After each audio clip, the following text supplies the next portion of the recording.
யாழினிது தமிழே உன் பெயரினிது பூ மணக்கும் பொருள் மணக்கும் உன் பெயர் சொன்னால் வாய் மணக்கும் சிந்தனை ஊற்றே உனக்கு என் வந்தனைகள் என்று என் தமிழன்னையை வணங்கி இங்கு தமிழ் போல் என்றும் இளமையோடும் இனிமையோடும் உற்சாகத்தோடும் அமர்ந்திருக்கும் பெரியோர்களுக்கும் ஆசிரியர்களுக்கும் தலைவர்களுக்கும் குழந்தைகளுக்கும் பொதுமக்களுக்கும் எனது இனிய மாலை வணக்கத்தை தெரிவித்துக் கொள்கிறேன்.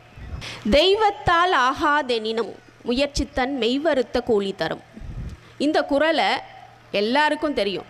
ரொம்ப சுலபமான குறள். நீங்கள் எல்லாம் கேள்விப்பட்டிருப்பீங்க.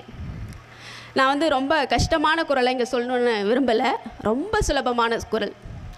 தெய்வத்தால் ஒரு செயல் ஆக இயலவில்லை என்றாலும் அதை தன் விடாமுயற்சியால் அடைந்து விடலாம். அதுதான் இந்த குறளோட பொருள். இந்த குறள் எனக்கு ரொம்பவே என்னுடைய இதயத்துக்கு நெருக்கமான குறள். எப்பெல்லாம் எனக்கு கடினமான சூழ்நிலைகள் வருதோ, எப்பெல்லாம் கஷ்டங்கள் வருதோ, எப்பெல்லாம் தோல்விகள் வருதோ, அப்பெல்லாம் இந்த குறளை ஒரு தடவை நீங்கள் சொல்லி பார்த்தீங்கன்னா உங்களுக்குள்ள ஒரு எழுச்சி வரும். எந்த ஒரு செயலுமே நம்மை முயன்றால் அது முடியும் அப்படின்றதுக்கு தான் இந்த குறள். இந்த குறளையும் நீங்கள் ஒவ்வொரு முறையும் சொல்லி பாருங்கள். இந்த குறளுக்கு நான் ஒரு கதையை சொல்லிட்டு இந்த விழாவை தொடங்கலான்னு நினைக்கிறேன். உங்கள் எல்லாருக்கும் கதை பிடிக்கும்ல? எத்தனை பேருக்கு பிடிக்கும்? எல்லாருக்குமே பிடிக்கும். சரி. தெய்வத்தால் ஆகாதெனினும் முயற்சித்தன் மெய்வருத்த கூலி தரும்னு சொன்னேன் இல்லையா? ஒரு ஊரில் ஒரு நபர் இருந்தார். அவர் ரொம்ப கஷ்டப்பட்டுட்டு இருந்தார். எதை தொட்டாலும் விளங்கலை, எதை தொட்டாலும் தோல்வி, எதை தொட்டாலும் கஷ்டம், ஒன்றுமே பண்ண முடியல. தினமும் கோயிலுக்கு போயிட்டு வணங்குவார். என்ன தெரியுமா வேண்டிக்குவார்? கோயிலில் போயிட்டு எனக்கு லாட்ரி சீட் விழணும், எனக்கு லட்சமாக விழணும், நான் லட்சாதிபதி ஆகணும் அப்படின்னு வேண்டுவார். அதை தினமும் போயிட்டு விடாமல் செஞ்சுக்கிட்டு இருப்பார். இப்படியே வருடங்கள் போச்சு. நம்மளோட கடவுளோட துணைவியார் மனைவி கேட்குறாங்க, ஏங்க அவனும் பாவம் நடையாக நடக்கிறான், அவனுக்கு ஏதாவது பார்த்து பண்ணுறது அப்படின்னு கேட்குறாங்க கடவுள்கிட்ட. கடவுள் சொல்கிறாரு, எனக்கு மட்டும் என்னம்மா ஆசை இல்லையா என்ன? அவனும் விடிஞ்சா பொழுது போனால் நடையாக நடக்கிறான், எனக்கு லாட்ரி சீட் விழணும், நான் லட்சாதிபதி ஆகணும்னு வேண்டுறான். ஆனால் இதில் போடுற ஒரு முயற்சியை அந்த லாட்ரி சீட் வாங்கணும்னு அவனுக்கு தோணுச்சா? லாட்ரி சீட் வாங்கினா தானே முதல் லாட்ரி சீட் விழும். அதை வாங்காமையே போய் தினமும் எனக்கு லாட்ரி சீட் விழணும், நான் லட்சாதிபதி ஆகணும்னு நடக்குமா? கடவுளால் கூட அது முடியாது இல்லையா? கடவுளே சொல்லிட்டார். என்ன சொன்னார்? அவன் தினமும் வேண்டுறான். ஆனால் அந்த வேண்டுதலில் ஒரு சிறு முயற்சி அவன் எடுத்திருந்தானா, ஒரு லாட்ரி சீட்டை வாங்கியிருந்தானா, இன்றைக்கி அவனை நான் லட்சாதிபதி ஆக்கியிருப்பேன், லாட்ரி சீட்டை விழ வச்சுருப்பேன். ஆனால் அந்த ஒரு சிறு துரும்ப கூட அவன் எடுத்து வைக்கலையே, அவனை எப்படி நான் லட்சாதிபதி ஆக்க முடியும் சொல்லு அப்படின்னு சொல்லி மனைவிட்ட கேட்குறார். இதுதானே உண்மை இல்லையா? கடவுளே நம்மளை பார்த்து நினச்சா கூட முடியல, நம்மளால் மட்டும்தான் முடியும். என்ன பண்ணணும்? நம்மளாம் என்ன பண்ணணும்? முயற்சி பண்ணணும். யாரெல்லாம் முயற்சி பண்ணுறாங்களோ அவங்களுக்கு கடவுள் துணையாக இருப்பார். அதுதான் இந்த குறளோட பொருள். அதனால் இனிமேல் முயற்சி பண்ணுவீங்களா? தோல்வி அடைஞ்சால் பரவாயில்ல, தப்பு இல்லை. எத்தனை முறை தோற்றாலும் விழுந்து எழுந்திருக்கணும் இல்லையா? குழந்தை பிறந்ததுலேருந்து நம்ம எத்தனை முறை விழுந்து தானே எழுந்து நின்னோம். அப்போ விழுந்துட்டோன்னு எழுந்திருக்காமல் இருந்தோமா? இல்லை. அதனால் எனக்கு தெரியல, நான் தோல்வி அடைஞ்சிட்டேன், எனக்கு வராது, மற்றவங்க யாராவது சொல்லுவாங்க உனக்கு இது வரவே வராதுன்னு, அதெல்லாம் கேட்டுறாதீங்க. ஏன்னா உங்களோட அளவு உங்களுக்கு மட்டும்தான் தெரியும் இல்லையா? மற்றவங்க உங்களை பற்றி உனக்கு இதுதான் வரும், உனக்கு இதுதான் வராதுன்னு சொன்னால் நம்பிடாதீங்க. ஒவ்வொருத்தருக்கும் ஒரு திறமை இருக்கும். கடவுளால் படைக்கப்பட்ட மனிதர்கள் அனைவருக்குமே ஒரு திறமை உண்டு. அந்த திறமையை இப்போ கண்டுபிடிச்சி நீங்கள் முன்னேறலாம். அதனால் மற்றவங்க சொல்கிறத கேட்டு உனக்கு வராதுன்னா விட்டுறாதீங்க, முயற்சி செய்யுங்க. முயன்றால் முடியாதது இந்த உலகத்தில் இல்லை.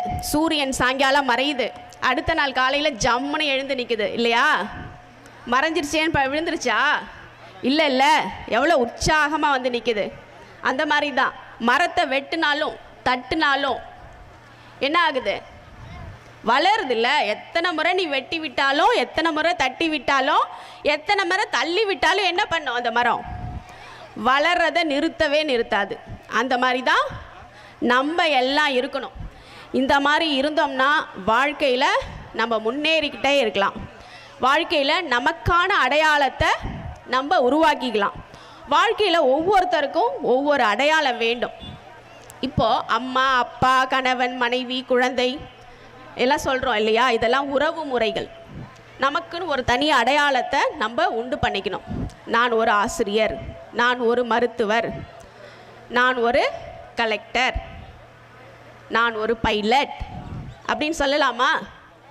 அப்படின்னு நமக்கு நாமே ஒரு அடையாளத்தை, நான் ஒரு எழுத்தாளர், நான் ஒரு பேச்சாளர் அப்படின்னு நமக்கு நாமே ஒரு அடையாளத்தை உருவாக்கிக்கணும் இல்லையா? அதுக்கு முயன்றால் முடியும்.